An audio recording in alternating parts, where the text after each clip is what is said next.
Hello and welcome students to Manu का ज्ञान। तो इसके अंदर हम लोग इस चैप्टर के अंदर हम लोग पढ़ने वाले हैं कुछ पास्ट के बारे में, ग्लिम्स ऑफ पास्ट के हमारी कंट्री का क्या पास्ट था, किस टाइप से हमारी कंट्री ने क्या क्या प्रॉब्लम्स फेस करी।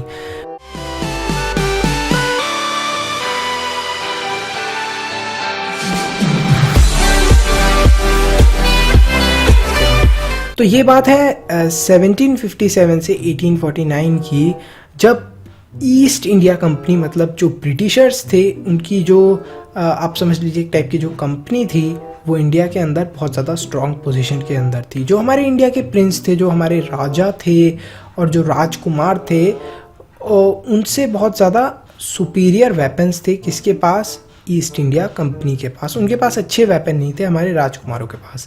Besides Indian prince were short sighted in their approach to the events of the time. जो हमारे इंडिया के प्रिंस वगैरह थे, जो राजा वगैरह थे, वो ज़्यादा कुछ सोचते भी नहीं थे।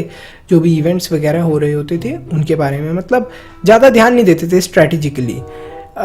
एक दूसरे से वो लोग लड़ाई करते रहते थे और यही तो ब्रिटिशर्स चाहते थे और यही उनकी पॉलिसी थी कि डिवाइड एंड रूल।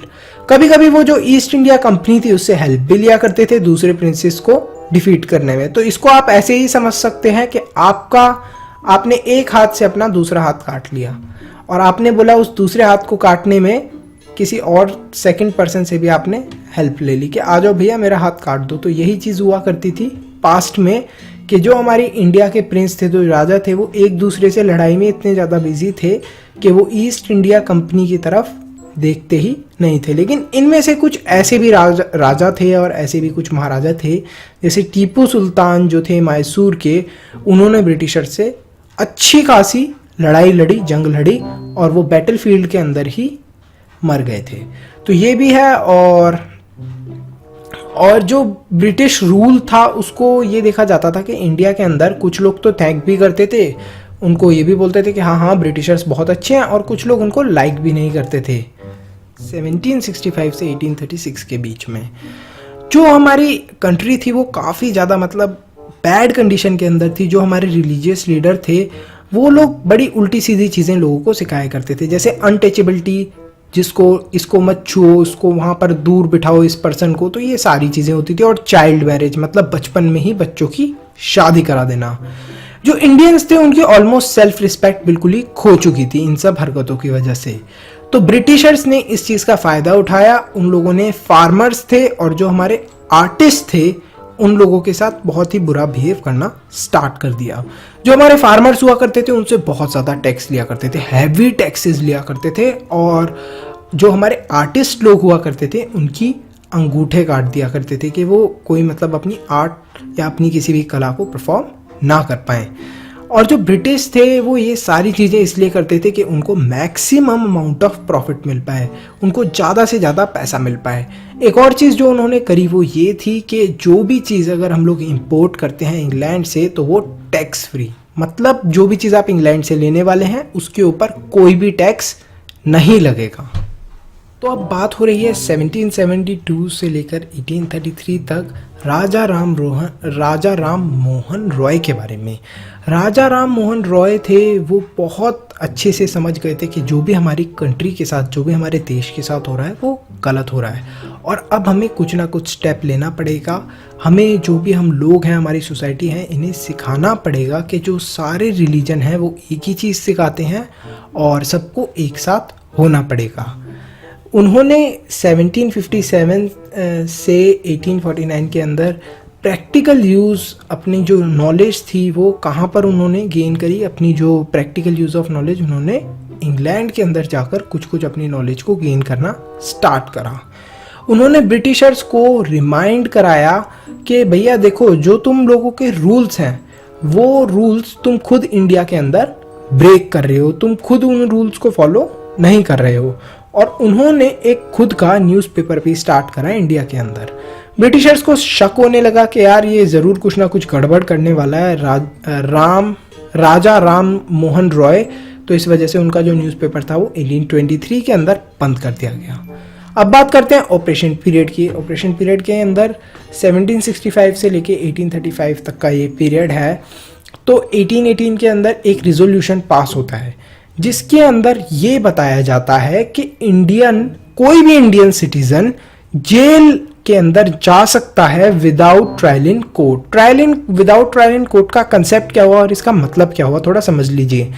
इसका मतलब ये हुआ, कोई भी इंडियन मान लो कोई भी गलत काम करता है तो उसको सीधे ब्रिटिशर्स उठाकर जेल में डाल सकते हैं, झूठे आरोप लगाकर भी वो जेल में डाल सकते हैं, विदाउट उसको चांस मिले कोर्ट के अंदर ये प्रूव करने का। उसको चांस भी नहीं दिया जाएगा कोर्ट के अंदर ये प्रूव करने का कि उसने गलत करा भी या नहीं करा।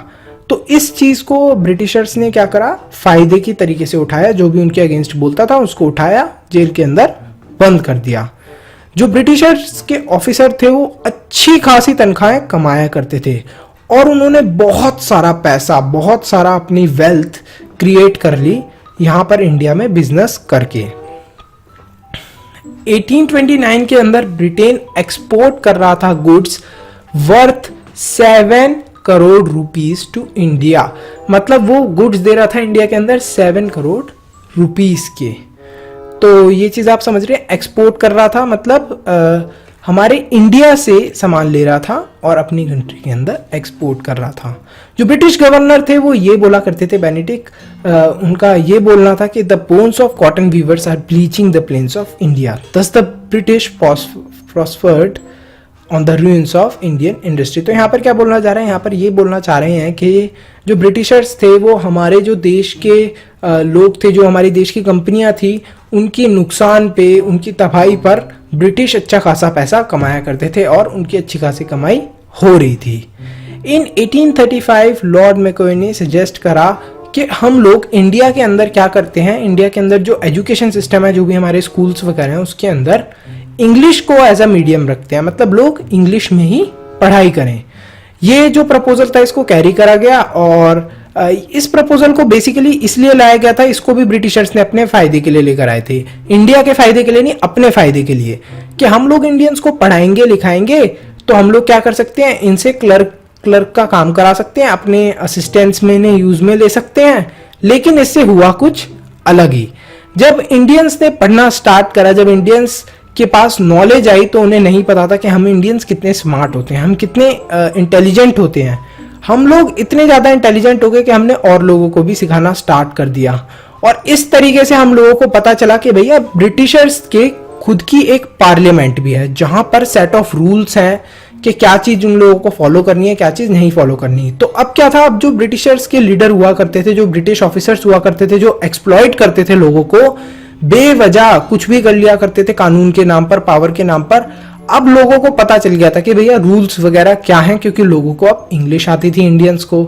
तो अब इस तरीके से इंडियंस ने फायदा उठाया इस चीज का भी। अब क्या होता है, अब 1856 की हम लोग बात करने वाले हैं फ्रेंड्स। 1856 तक ब्रिटिशर्स पूरे इंडिया के अंदर रूल कर रहे थे। उन्हें इंडियन की जो नीड्स हुआ करती थी इंडियन लोगों की, अब थोड़ी थोड़ी वो उसकी भी चिंता करने लग गए थे, क्योंकि हम लोग एजुकेटेड हो गए थे। हम लोगों को समझ में आया था कि जो भी चीज़ें लोग कर रहे हैं ये गलत है। और जो पब्लिक थी वो बहुत डिससेटिस्फाइड थी, मतलब वो बिल्कुल भी लाइक नहीं कर रही थी इनका बिहेवियर, जो इनके तौर और तरीके थे।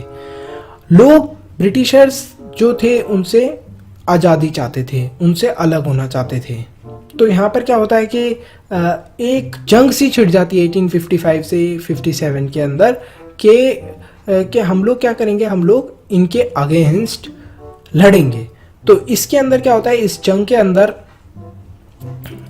के अंदर हम लोग इंडियंस लोग खुद की एक छोटी छोटी आर्मीज फॉर्म करते हैं, जिसमें मंगल पांडे का एक आपको सीन बताता हूँ मैं कि मंगल पांडे एक अपनी रेजिमेंट लेकर, मतलब एक अपनी फौज का टुकड़ा लेके, छोटे छोटे अपने जो भी आर्मी के ट्रेंड लोग थे उनको लेकर और अटैक कर देते हैं ब्रिटिशर्स के ऊपर। इस चीज़ के लिए उन्हें फांसी भी दी जाती है। ये सारी चीज़ें जो इंग्लिश एम्पायर था, मतलब जो ब्रिटिशर्स थे, ये सारी चीज़ें देखकर और सुनकर हमें पता चलता था कि यार ये लोग तो इंडियंस की केयर ही नहीं करते और वो हमारे कस्टम्स, जो हमारे रीति रिवाज हैं, उनकी भी केयर नहीं करते। यहाँ पर क्या होता है, अब इंडियंस को एक तरीका निकालना था जिस तरीके से हम लोग कम्युनिकेट कर सकें और ब्रिटिशर्स को पता भी ना चले। तो चपाती दी जाती थी एक गांव से दूसरे गांव के अंदर एक मैसेज के साथ कि जो उनका नेटिव एम्पायर है, मतलब जो उनका राजा है, उनको उनकी ज़रूरत है। तो लोगों को इस तरीके से पता चलता था कि उनके राजा को उनकी ज़रूरत है। इसी तरीके से लोटस का फ्लावर भी दिया जाता था इंडियन सोल्जर्स को ये सिग्नल देने के लिए कि उनकी भी ज़रूरत है हमारी फाइट के लिए, मतलब इंडियंस जो है हमें तुम्हारी ज़रूरत है। तो इस तरीके से जो इंडियन सोल्जर्स हुआ करते थे ब्रिटिश आर्मी के अंदर, उनको भी ये सिग्नल दिया जाता था। इस तरीके से जो मासेस थे, मतलब ज़्यादातर लोग थे, वो इन सारी चीज़ों को लेकर सपोर्ट भी कर रहे थे हमारे आंदोलनकारियों का। तो यहाँ पर क्या होता है, यहाँ पर एक रिवॉल्ट स्टार्ट होता है। रिवॉल्ट मतलब एक टाइप के आप ये समझ लीजिए कि आंदोलन स्टार्ट होता है मेरठ से। वहाँ पर क्या होता है कि लोग इकट्ठे होते हैं और मार्च करने की कोशिश करते हैं दिल्ली तक, और स्लोगन, वो जोर जोर से स्लोगन चिल्लाते हैं जो किसके फेवर में होते हैं, बहादुर शाह जफर के। ये जो लोगों का झुंड था ये बढ़ता जाता है। इसके साथ वो लोग भी जुड़ जाते हैं जिन लोगों के घर होते हैं और उन घरों को भी छीन लिया गया होता है, या कोई ना कोई रीजन होता है, उनके घर उनके पास नहीं रहते बेचारों के पास, तो वो लोग भी इन लोगों के साथ ज्वाइन हो जाते हैं और वो इस चीज में हेल्प करते हैं बहुत ज्यादा। अब ये क्या होता है कि जो हजरत महल ऑफ लखनऊ जो थे हमारे हजरत महल ऑफ लखनऊ, उन्होंने क्या करा था, उन्होंने ये देखा था कि जो उनका किंगडम था वो ब्रिटिशर्स ने ले लिया है। तो जो मौलवी अहमदुल्ला थे फैजियाबाद के, उन्होंने कॉमन लोगों से बोला कि तुम लोगों को आगे बढ़ना पड़ेगा, तुम लोगों को जंग लड़नी पड़ेगी और हमें आज़ादी चाहिए। Azimullah Khan told Tatya Tope to make Nana Sahib the leader of the war of independence. जो एजीमुल्ला खान थे उन्होंने क्या बोला, उन्होंने ये बोला तात्या टोपे को कि जो नाना साहिब हैं उनको लीडर बनाया जाए, जो हमारी लड़ाई थी ये इंडिपेंडेंस की, इसका। तो ये सारी चीज़ें स्प्रेड होने लग गई धीरे धीरे करके। हमने देखा कि जो भी हमारा इंडिया था, जो नॉर्थ इंडिया था बेसिकली, उसके अंदर लोग जंग लड़ने लग गए, लड़ाइयाँ लड़ने लग गए आज़ादी के लिए। इसी में से एक किस्सा आता है 8 साल के बच्चे कुंवर सिंह का, जो कि प्रिंस थे बिहार के। उनके हाथ में बुलेट लग गई थी, लेकिन उन्होंने अपनी उस अपनी हाथ को क्या करा, कट कर कर गंगा रिवर के अंदर डाल दिया और ये बोल दिया कि गंगा रिवर से कि this is my last offering. अपने हाथ को भी कट करके उन्होंने डाल दिया। तो आप देख सकते हैं कि इंडिपेंडेंस के लिए जो भी हमारे सोल्जर्स थे, जो भी हमारे मतलब इंडिपेंडेंस के लिए आंदोलनकारी थे, उन्होंने कितना मतलब हार्डवर्क करा है। So this is what we should appreciate them for. हमारी कंट्री इंडिपेंडेंट है, हम किसी के अंडर नहीं है, हम लोग एजुकेट कर सकते हैं अपने आप को, ये सबसे बड़ी बात है। सो स्टूडेंट्स, यहीं पे चैप्टर खत्म होता है। थोड़ा सा हिस्ट्री से भी रिलेटेड था, आई होप अच्छे से आपको समझ में आ गया होगा। So thanks for watching. Like, share and subscribe करना ना भूलें। अगर वीडियो अच्छी लगी है, यहाँ तक देखिए, तो सब्सक्राइब तो ज़रूर करें, नहीं तो माता रानी पाप लगाएगी। तो thanks for watching, see you in the next video.